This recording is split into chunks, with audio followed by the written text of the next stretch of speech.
شنو مسلې وګورې مسلې ماشاءالله ورسره وایي چې د نظره یې راته او که نه ته به مې چې ما په ورلډ کپ کې ولډ سپیکټ یې اخیستي دي که تکړه یې زما خو نه مسلې جوړې که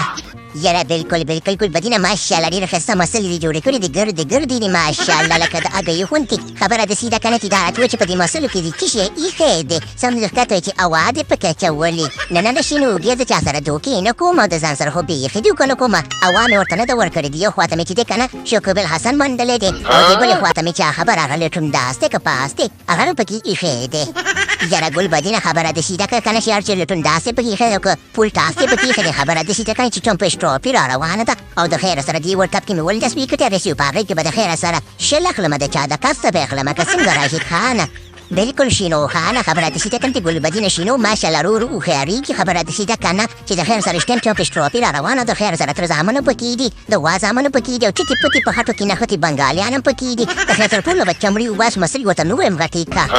یاره راشد خانه ستا دعا پکاره چې خبره بنګالیان ورته یو چوټۍ نسوار کړم او خوله کې به ورته واچوم او دغه نور چې ځان ته ډېر غټ وایي چې خبره ده به درته د خپو لاندې کړم او کله خبره داسې ده که چې اوس ګوره خوا دې خوا سړی نه یم په اخره کې ماشاءالله تکړه شوم او چمپش ټروفۍ نه بعد د خیر سره ریټایرمنټ اخلم د ریټایرمنټ نه مخکې به چا خبره د خلکو نیول چمړه وباسم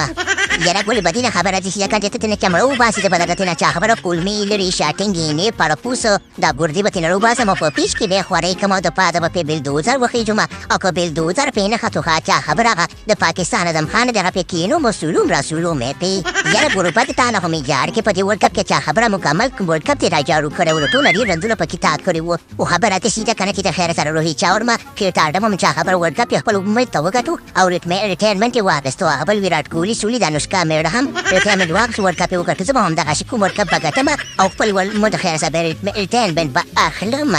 یاره ګلبدینه خبره داسې ده که چې د یوې مټې نه د بنګلادیش خلک جاړ شه او د دې بلې مټې نه د چا خبره د بنګلادیش کرکټ ټیم جاړ شه ښه خبره دوکه په خوله دې برکت شه که څنګه راشد خانه